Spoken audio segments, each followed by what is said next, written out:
Right, I'm here with Frank. Frank, as you well know, he covered the information station on AFTV, did so with aplomb, as he always does. Right, Frank, 2-1 win. I think it's fair to say that after the first half, we could have been reasonably expectant to see a bit more. We didn't get it. In fact, Forest scored the only goal of the second half. But what was your thoughts overall? I'm happy. It's 3 points at the end of the day. It wasn't an amazing performance. I don't think there was anything particularly wrong as per se. 3 points at the end of the day. I know you was very critical of the first 20 minutes or so, but I could see that happening. Nottingham Forest were playing a very deep line. After the 20 minutes was up, you know what happened. Bukayo Saka and Ian Nketiah with the goal as well. I'm happy with the performance ultimately. I think my rationale behind the criticism was that we had a lot of possession, is what I expected. I expected Forest to come, do the low block thing, park the bus, all the rest of it. So I was looking for us to be a bit more creative, a bit more innovative, try a few more shots, etc. Didn't quite get that, but then, I think it was the 25th minute, we got the first goal, good goal, and then the second by Saka, sublime. So, naturally I'm thinking we're going to kick on and really do some damage. We didn't quite do that. But, a win is a win. It's the first game of the season.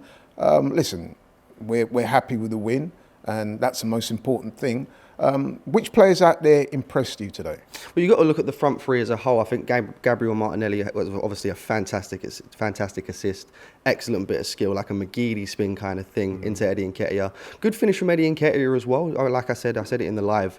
I've been a massive critic of Eddie Nketiah. I don't believe he should have started today, but he has proved me wrong. He has proved me wrong today. So that's Martinelli, obviously. I spoke about Eddie Nketiah. Would you like to see Eddie start next week? Well, you can't argue with goals. That's what he's there to do. He scored his goal. But I would like to see Trossard start. Do you know what? I feel really sorry for Leandro Trossard because he's in a situation where he's coming to the club. He's done fantastically since he's been at the club. However, we've got so many players in the positions that he can play that are doing so well. Martinelli looks undroppable. Bukayo Saka looks undroppable. Yes, he could probably go in at the striker position, but Eddie Nketiah has just scored a goal. Where else really can you put him in? I suppose you could obviously play Martin Odegaard's role, but you look at 3 of the 4 of them, and they can't really be dropped. So I feel sorry for him in a way. No, that's fair enough. Got to ask you, Declan Rice, big money signing. Well, the big money signing of the window. I thought he had a good game today. What was your thoughts on Declan Rice? Yeah, I'm really happy with Declan Rice's performance. It's not. I think Turkish may have said it a moment ago. 6-7 out of 10. I think the problem that people have with Declan Rice is I think they're being a bit harsh because of the price tag. They expect hat-tricks and 6 goals a game from someone that's £100 million. And it's not going to happen. He's a holding midfielder, box-to-box, at a push. You're not going to get goals and assists all the time from Declan Rice. He almost got a few in this game. So I think he did very well, very good defensively. Held the midfield together very well. I'm happy with his performance. And the price tag isn't something that he can help. And Havertz, Kai Havertz. Now, the Kai Havertz signing, it was quite polarising with the fans, wasn't it? A lot of people were for it, but there were quite a few, kind of loud minority that were against it. Where do you stand on Havertz and what do you make of him so far? So, initially, I would say I was against the signing. After a bit of time, I started to understand it a bit more in terms of his versatility. He can play in two of the 3 midfield positions that we've got there. I suppose you could put him out on the wing if you really wanted to. And as a final result, I would say have him as that false 9. I think in the midfield today, he played very well. I would like to have seen him score to keep people quiet for a little while. When he went over into that striker position, it just doesn't cut it there in that specific position for me. He didn't have the work rate that I believe he needed to show towards the end of the game, and I think that cost us in terms of getting another goal to keep it comfortable for us. But I think it's going to work in time, but we just need to sort of understand where it is that he's going to be playing, and for me, it can't be that false 9 position. Okay, that's fine. Jurrien Timber, the other big money signing, he came in, he's looked very good in pre-season. And again, I thought he looked good today.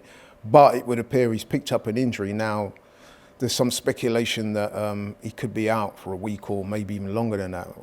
How do you feel about that? Well, I haven't seen any news on how severe the injury is. Based off of how he was acting and stuff like that, it looks like a meniscus injury. Depending on the severity, that could be anything up to 3 months. Now, I'm hoping not.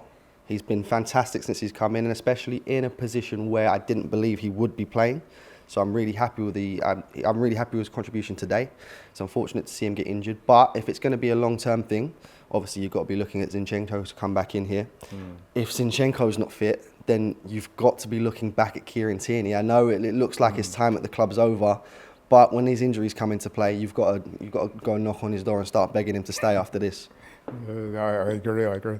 And just moving forward to next week, is there anyone that didn't feature today that you would like to have seen given an opportunity, or if not next week, be given an opportunity? In terms of anyone that didn't feature today, I think after the Community Shield especially, Fabio Vieira should be given a chance. As to where, again, it's a big question, but I think at some point you should give Fabio a second chance. Obviously, Emile Smith-Rowe, that's the big debate for me, because they're similar players in terms of the way they play and the positions they play.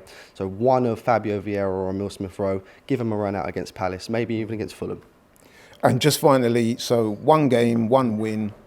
How satisfied are you with the win, and how do you think that projects in terms of the season going forward? Well, it's always good to get off to a winning start. I mean, you and I both know we haven't always had the best of starts to Premier League seasons. So when you get the 3 points, despite the performance, what you thought of the performance, I think it's always a good thing to get 3 points at the start of the season. Okay, Frank, thank you very much.